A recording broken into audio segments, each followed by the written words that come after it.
Hei! Tänään... No okei. Mä kuvaan taas videota.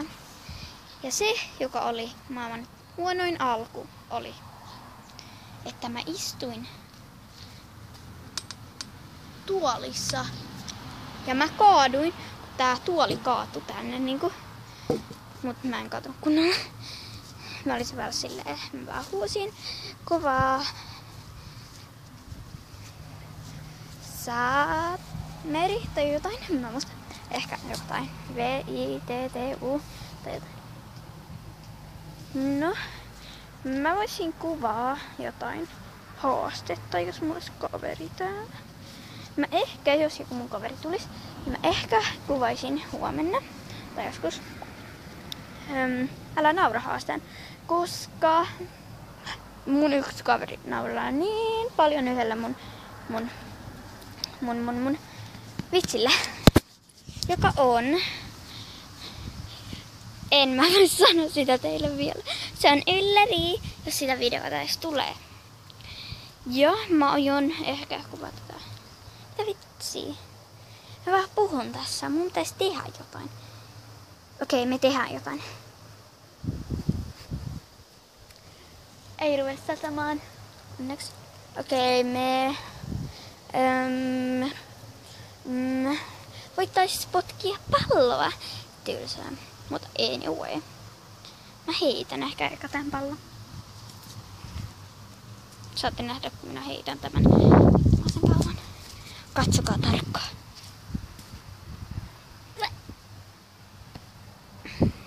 Eikö ole niin kaunista?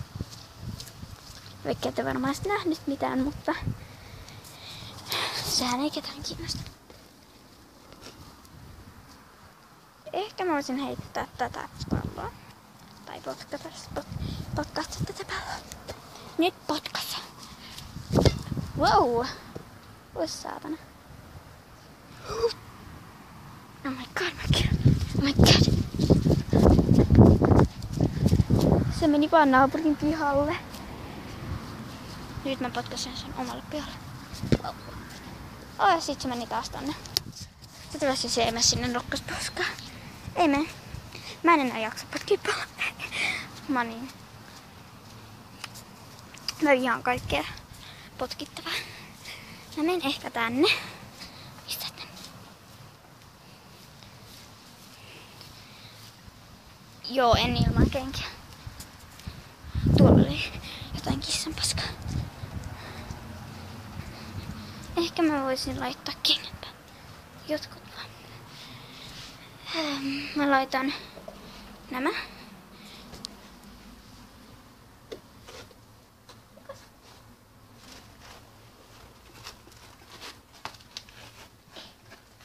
Noin, nyt on kengät taas päällä. Jälleen kerran. Tai kun nää on niin pienet mulle. Mä en tiedä miksi mä käytän näitä. Nää on kyllä aika pienet, mut anyway. Mennään tänne mun. Täällä on meidän marjapuskat. Mä tulin vaan tsekkaa, onko nää marjat hyviä. Mä tulin tsekkaa. Katsokaa marjoja. Katsokaa marjoja. Katsokaa marjoja. Teitä ei varmaan edes kiinnosta, mutta syödään.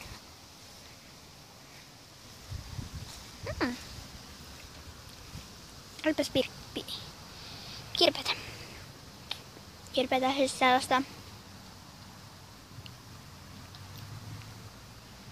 Juu. Mä vihaan näitä. Otesin äsken. Mut tähän videoon haluan olla tässä. Mä en jaksa videoida tässä on 6 vuotta. Joten bye. Ei se. Bye bye. Nähdään joskus 1000 vuoden päästä.